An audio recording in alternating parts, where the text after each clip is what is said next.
নমস্কাৰ CSE in Assamese স্বাগতম আজি আমি ডিসকাস কৰিবলৈ ওলাইছো CPU scheduling-ৰ আন এটা টপিক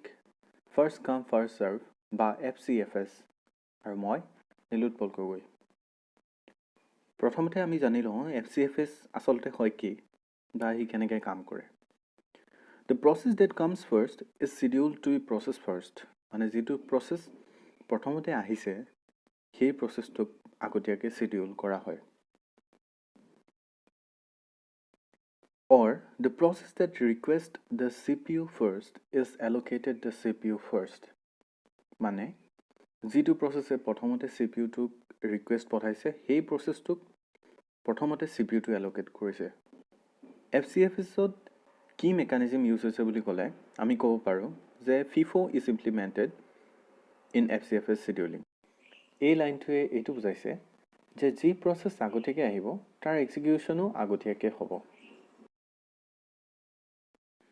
এতিয়া হক আমি এটা প্ৰবলেম চাই লওঁ আৰু এই প্ৰবলেমটোৰ সহায়ত আমি FCFS ৰ বা ফাৰ্স্ট কাম ফাৰ্স্ট সাৰ্ভ এলগৰিথমৰ কনসেপ্টখিনি ক্লিয়াৰ কৰিবৰ কাৰণে চেষ্টা কৰিম আমাৰ এনেকৈ কোৱেশ্চন এটা দিয়া থাকিব যে ফাইন্ড দ্য এভাৰেজ ৱেটিং time and average turnaround time আৰু ৱেটিং টাইম আৰু টাৰ্ণএৰাউণ্ড টাইমৰ কনসেপ্টটো ক্লিয়াৰ কৰিবৰ কাৰণে ইয়াৰ আগৰ ভিডিঅ'টো চাবলৈ নাপাহৰিব কোৱেশ্চনটোত আমাৰ প্ৰসেছ আৰু বাছ টাইমবিলাক দিয়া থাকিব আৰু এই টেবুলখনৰ পৰা চাই পিনে আমি এভাৰেজ ৱেটিং টাইম আৰু টাৰ্ণএৰাউণ্ড টাইম উলিয়াব লাগে এনেকুৱা এটা প্ৰবলেম সলভ কৰিবৰ কাৰণে আমি ফাৰ্ষ্টত এখন গ্যান্ট চাৰ্ট নামৰ এখন চাৰ্ট বনাই ল'ব লাগিব এইখন হ'ল গ্যান্ট চাৰ্ট আমাৰ এই কোৱেশ্চনটোত দিয়া থাকিব প্ৰসেছ আৰু বাছ টাইম কিন্তু আমাৰ এৰাইভেল টাইম দিয়া হোৱা নাথাকে সো যদি এৰাইভেল টাইম দিয়া হোৱা নাথাকে তেতিয়া আমি এই গোটেইটা প্ৰসেছ 0 টাইমত পাই গলি বুলি ধৰি ল'ব লাগিব মানে গোটেই প্ৰসেছটো আৰম্ভ হোৱাৰ আগতে এই গোটেই প্ৰসেছ কিটা পাই গলি এতিয়া আমাৰ প্ৰথমতে কোনটো প্ৰসেছ শিডিউল কৰিব লাগিব সেকেন্ডত কোনটো প্ৰসেছ শিডিউল কৰিব লাগিব এটো আমি গম নাপাওঁ সো আমাৰ চাৰ্টখনত যেটো অৰ্ডাৰ দিয়া আছে প্ৰসেছ কিটা দ্যাট ইজ প্ৰথমতে দিয়া আছে P1 P2 P3 P4 এনেকৈ দিয়া আছে সো আমি এই গ্যান্ট চাৰ্টখনটো তেনেকৈ প্লট কৰি গৈ থাকিব লাগিব দ্যাট ইজ প্ৰথমতে P1 তাৰপিছত P2 তাৰপিছত P3 তাৰপিছত P4 তাৰপিছত P5 তেনেকৈ প্লট কৰি গৈ থাকিব লাগিব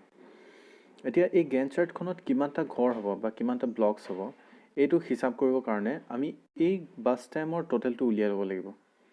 that is 2 plus 4 equal to 6 6 plus 1 7 7 plus 3 10 so আমাৰ গ্যান্ট চাৰ্টখনত কেটা ঘৰ থাকিব 10টা ঘৰ থাকিব 5 6 7 8 9 10 10টা ঘৰ থাকিলে এতিয়া আমি কেনেকৈ প্লট কৰে হেতু চাই লম আমি এতিয়া চাও হক আমি প্ৰসেছ কেটা কেনেকৈ প্লট কৰিম প্ৰথম P1 টো 0 ৰ পৰা 2 লৈকে এই দুটা ঘৰত 1 নম্বৰ আৰু 2 নম্বৰ ঘৰত বহিলে যেটো P1 ৰ বাছ টাইম 2 আছিল সো দুটা ঘৰ কভাৰ কৰিলে P1 এই দুটা ঘৰ কভাৰ কৰিলে ঠিক তেনেকৈ আমি P2 P3 P4 একিটা বহাম P2 এ 4টা ঘৰ কভাৰ কৰিব P3 এ এটা ঘৰ আৰু P4 এ 3টা ঘৰ কভাৰ কৰিব এতিয়া নেক্সট P2 চাও হক P2 আমাৰ 3 নম্বৰ ঘৰটোৰ পৰা বহিব 3 4 5 6 যেটো ইয়াৰ বাছ টাইম 4 হয় তো এই 4টা ঘৰত P2 বহিলে ঠিক তেনেকৈ আমি P3 বহাব লাগিব P3 ৰ বাছ টাইম 1 আছে সো এটা ঘৰ বহিলে আৰু তেনেকৈ P4 ৰ বাছ টাইম 3 সো 3টা ঘৰ বহিলে এতিয়া আমাৰ এই গ্যান্ট চাৰ্টখন ৰেডি হৈ গল নেক্সট আমি সাম ৱেটিং টাইম কেনেকৈ ক্যালকুলেট কৰে আমি এখন চাৰ্ট বনাই ল'ব লাগিব প্ৰসেছ আৰু ৱেটিং টাইম থকা ৱেটিং টাইমৰ ফৰ্মুলাটো হ'ল ৱেটিং time equal to response time minus arrival time এই ৰেসপন্স টাইম এৰাইভেল টাইমৰ ডেফিনিশ্যনটো জানিব হলে ইয়াৰ আগৰ ভিডিঅটো এবাৰ চাই লব এতিয়া এৰাইভেল টাইমটো অলৰেডি দিয়া আছে ৰেসপন্স টাইমটো আমি গ্যান্ট চাৰ্টখনৰ পৰা পাই যাম এতিয়া প্ৰথম P1 ৰ কাৰণে যদি চাও ইয়াৰ ৰেসপন্স টাইম গ্যান্ট চাৰ্টত চালে কেতিয়াৰ পৰা আৰম্ভ হৈছে 0 ৰ পৰা আৰম্ভ হৈছে সো তাৰ ৰেসপন্স টাইমটো 0 এতিয়া আমি ৱেটিং টাইম ক্যালকুলেট কৰিব হলে response time 0 minus arrival time 0 that is equal to 0 ঠিক তেনেকৈ এতিয়া প্ৰসেছ P2 ৰ কাৰণে ৰেসপন্স টাইম হল আমাৰ 2 আৰু arrival time 1 so 2 minus 1 equal to 1 ঠিক তেনেকৈ এতিয়া P3 ৰ কাৰণে আমাৰ ৰেসপন্স টাইম কিমান হৈ যাব 6 হৈ যাব আৰু ইয়াৰ এৰাইভেল টাইম কিমান আছে 5 আছে So 6 minus 5 equal to 1. ঠিক তেনেকৈ P4 ৰ কাৰণে 7 minus 6 equal to 1. এনেকৈ কৰিলে আমি এভাৰেজ ৱেটিং টাইমটো উলিয়াই ল'ব পাৰিম. So 0 plus 1 plus 1 plus 1 divided by 4 equal to 3 by 4 equal to 0.75. So that is the average waiting time. এতিয়া আমি average waiting time to পাই গলো. এতিয়া calculate কৰিব লাগে আমি turnaround time. Turnaround time or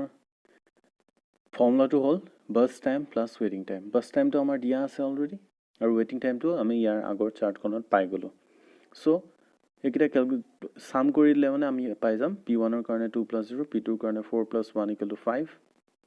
ঠিক আছে আৰু P3 ৰ কাৰণে 1 plus 1 equal to 2 আৰু P4 ৰ কাৰণে 3 plus 1 equal to 4. ঠিক তেনেকৈ average turnaround time divided by 4, 13 by 4 equal to 3.25. তেনেহলে আজি আমি burst time আৰু arrival time দিয়া থাকিলে কেনেকৈ waiting time বা average waiting time আৰু turnaround time উলিয়াব লাগে হেতু শিকিলো. কিবা যদি কনফিউজন আছে কমেন্ট সেকশনত জনাব আৰু এনেকুৱা ধৰণৰ প্ৰবলেম বিলাক আৰু কিছুমান নিজে সলভ কৰি চাব যাতে কনসেপ্টটো ক্লিয়াৰ হয়. ধন্যবাদ.